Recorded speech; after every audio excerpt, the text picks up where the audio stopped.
आउ रहिबनी हीराकुद बंध। समुद्रରୁ ବାହାରି ଆସିବ ଚିତଳ ମାଛ।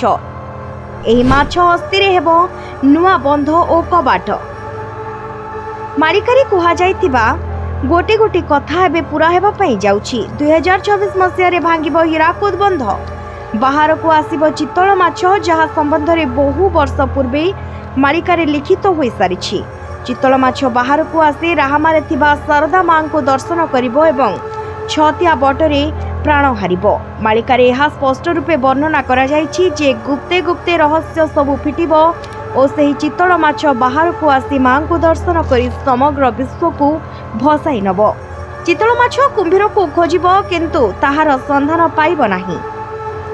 ଭବିଷ୍ୟତ ମାଳିକାରେ ଏପରି କିଛି ଭବିଷ୍ୟବାଣୀ ଉପରେ ସ୍ପଷ୍ଟ ଉଲ୍ଲେଖ ରହିଛି। ତେବେ କ'ଣ ସତରେ କଳିଯୁଗ ଶେଷ ହେବାର ସମୟ ସନ୍ନିକଟ ହୋଇସାରିଛି? ତାହା ତ ଭବିଷ୍ୟତ ହିଁ କହିବ। ତେବେ ସମ୍ବଲପୁର ହୀରାକୁଦ ଡ୍ୟାମ୍ 1947 ମସିହାରେ ଆରମ୍ଭ ହୋଇଥିଲା ଏବଂ ଏହାର ନିର୍ମାଣ ପୂର୍ଣ୍ଣ ହେବାକୁ ଦୀର୍ଘ 10 ବର୍ଷର ସମୟ ଲାଗିଥିଲା। ମାତ୍ର ଏହି ଡ୍ୟାମ୍ରେ ଫାଟ ଦେଖିବାକୁ ମିଳିଲାଣି। କେତେକ ଲୋକେ ଏହାକୁ କହିଥିଲେ, କିନ୍ତୁ ତାହା ଏବେ ପ୍ରକାଶିତ ହେଉଛି।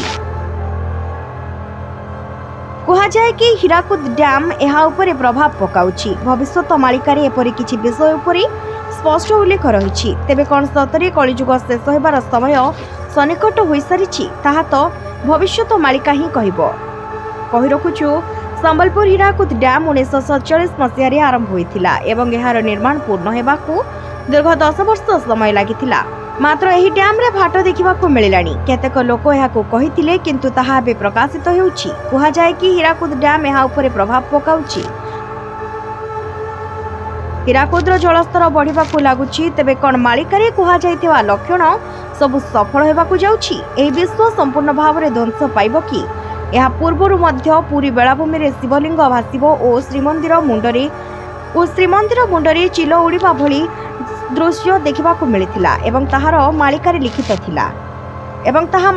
ଲିଖିତ ଥିଲା। ତେଣୁ କୁହାଯାଉଛି ମହାପ୍ରଳୟ ଆସିବ। ଶ୍ରୀଲଙ୍କାରେ ଥିବା ଚିତଳ ମାଛ ହୀରାକୁଦ ବନ୍ଧକୁ ଆସିବ ଓ ଶାରଦାଙ୍କୁ ଦର୍ଶନ କରି ନିଜ ପ୍ରାଣ ହରାଇବ ଏବଂ ଏହି ମାଛର ହାଡ଼ରେ ସୃଷ୍ଟି ହେବ ହୀରାକୁଦ ଡ୍ୟାମ୍।